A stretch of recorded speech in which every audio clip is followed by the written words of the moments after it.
Sir, may nagtatanong. Sabi niya, Sir, tanong ko lang po, ano po ibig sabihin ng AA, BB at CC na nakadetail sa plano? Ayan yung ano? Section? Ito siguro yung tinutukoy niya, sir. Okay. Section, sir. Sige, ito tayo sample. Meron ba ako dito? Ito. Siguro pwede na ito. No? Okay. AA, BB, CC. No? Yes, Yes, section details yun. Okay. Sample. Ba tayo ng section dito. No? Okay. Yan yung AA. No? Ito, itong guhit na to, yan yung section plane na tinatawag.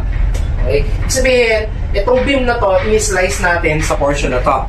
Ibig sabihin ng section na to, sir, papakita nito yung inner part nitong beam na to. No?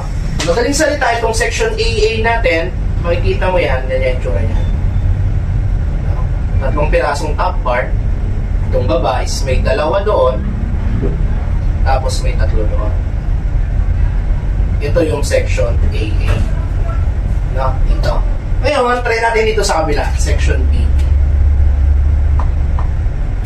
Lumaki-lang yung drawing natin at ginamit natin ito dun sa isang ano. Okay, sa section BB, ganito naman ang magiging itsura niya.